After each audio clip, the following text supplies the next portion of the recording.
What's up everybody, welcome to my channel. If you're looking for a very fast way to improve your Wi-Fi speeds in a dead spot, for example, my room is all the way upstairs in my house and my router is all the way downstairs in the basement. I could have never got Wi-Fi where I'm at right now without using this method. Just want to figure out what it is, just want to get more information, just want to be educated about this. Stay to the end of the video. I appreciate it. When you get to the end, you can like and subscribe if you enjoyed the video. Now let's get it, man. Roll the intro.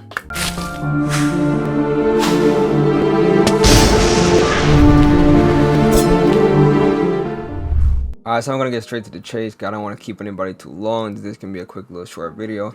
I just want to help my people out there that are struggling with this same issue that I was having, not being able to get an internet connection from one side of the house to the other. It's actually a very simple solution, and the solution is actually an Ethernet cable. Now, not just any Ethernet cable, it has to be a long Ethernet cable.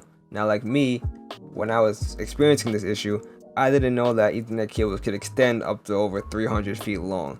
So what I did was I went on Amazon and I searched up 200 foot 300 foot Ethernet cables. It really depends on how far you really need the internet connection to reach. So what I did was I measured the distance from my router up to my room, which is all the way upstairs, like I said, all the way in the back of the hallway.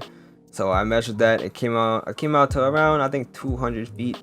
So I bought a 200 foot cable. I would always recommend going over. So for an example, if you buy but if you measure the distance from your router to the room where you need internet connection, say it comes out to around 200 feet, I would always recommend going to about 250 or even 300.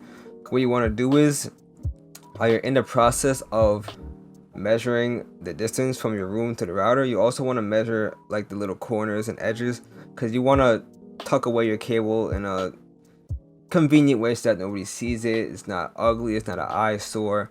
So you gotta tuck it in against the walls. I recommend you also buy some cable clips, but again, you don't need cable clips. You can just use tape, double-sided tape or something like that.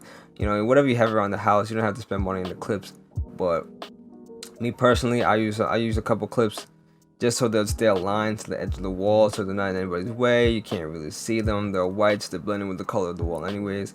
I'll show you guys a clip right here. So I'm going to show you how I routed the cable from my router all the way up to my room. I actually routed two cables. One cable is for my Xbox and another cable is for my PC.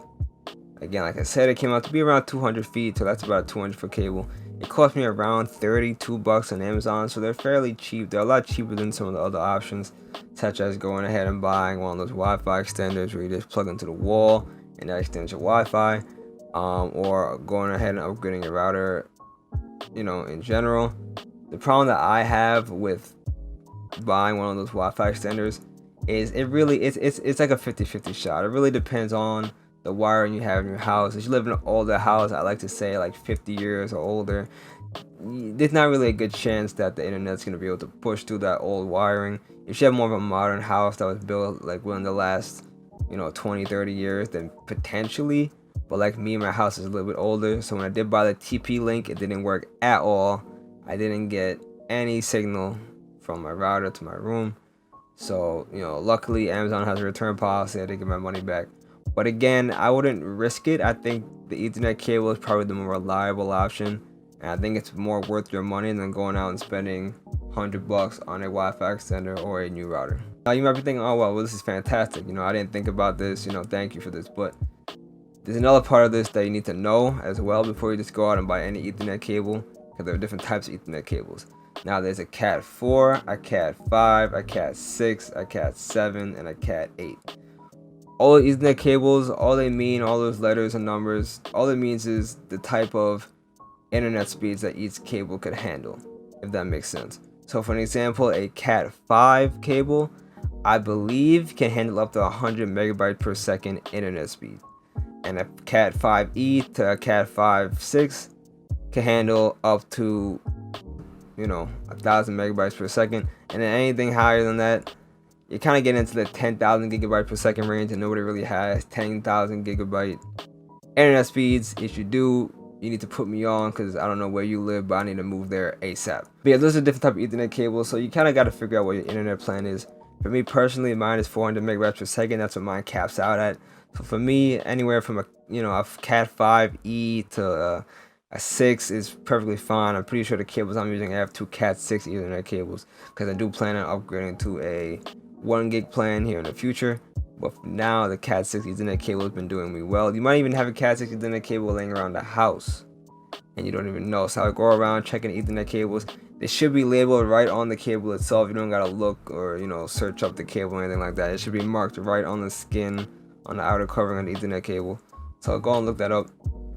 Try to find out what kind of Ethernet cables you have laying around your house. Now you might be asking the question, okay, well I have a gig up and a gig down internet speeds, but I only have a Cat 5 Ethernet cable in my house. Can I still use that? Now, the answer is yes and no at the same time. You could use it, but it will significantly throttle your internet speed. So if you're used to getting 1 gig up or 900 gigs wirelessly and you use a Cat 5 Ethernet cable, you might only get about half of that, or maybe not even close to half of that, depending on, I guess, the quality of cable. But even if you do get 900 gigs, you might experience lag and signal loss every now and then. So I would definitely recommend upgrading to the Cat 6 or Cat 7 Ethernet cable. Now, the only limitation with this method is the length of the cable can only go up to 330 feet long. So if your cable has to be any longer than 330 feet, then I would recommend getting the wireless extender or contacting your internet provider. To prove to you guys that this works, I'm actually about to run an internet speed test as we speak, just so you guys could get to see it for yourselves, the type of internet speeds I get with this method. Again, like I said, I usually get around 400 megabytes per second download speed on a good day, and on like a bad day I get around 300 megabytes per second, but I usually hover around the 340 to 350 range.